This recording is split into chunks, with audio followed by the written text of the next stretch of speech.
अगर आप चाहते हैं हमारे शरारती म्यूजिक के लेटेस्ट वीडियो सबसे पहले आपको मिले तो हमारा चैनल को सब्सक्राइब करें, रेड बटन दबाएं और साथ ही बेल आइकन को दबाना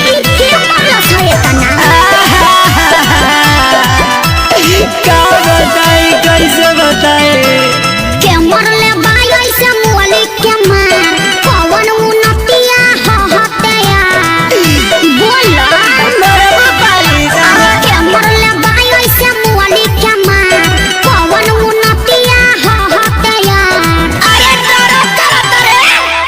गली में तोरा धरैनी रे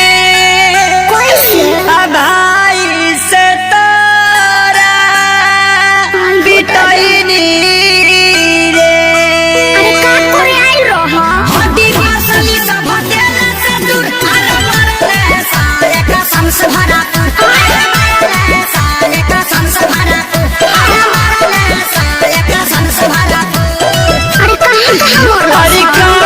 बताइए बराबर बासा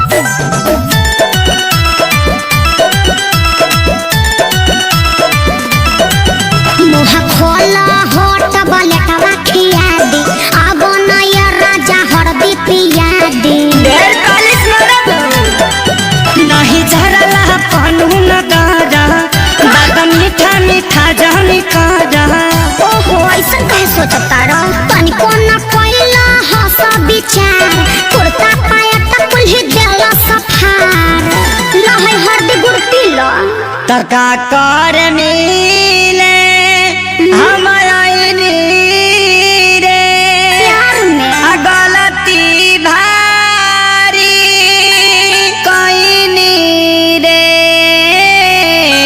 चुप रहो सब ठीक हो जाई पूछा करू अब तू हर दिला गुड़ अरे मोरा ले सारे कसम से भरा पुर अरे सारे कसम से भरा पुर अरे मोरा ले सारे कसम से भरा पुर। अरे चुप रहो चलो भोकम ना इसके सुई दिबा दी वो कौन सुई है? दुख हरनी सुई।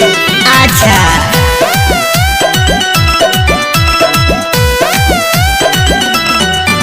मरा लसन जैसे मारे कसाई पापी हो बड़ी बारे सभाई जनता रे खेसारी सभन के सब खेला है बचन के माने के नहीं मोहब्बत में हार ठीक नहीं कोई ना सभाई हमार अरे हेला कोई मारेगा अरे इज्जत अपन हम लुटैनी रे आ सोनू के बात में पड़क गईनी रे रहे के बायब त तोरा से दूर अरे मरले सारे कसम से भरा। अच्छा चुप मरले सारे कसम से भरा अरे मरले सारे कसम से भरा। अरे बाप रे बा दर्द होता अरे लावा अमर लाता के पाता साट दी।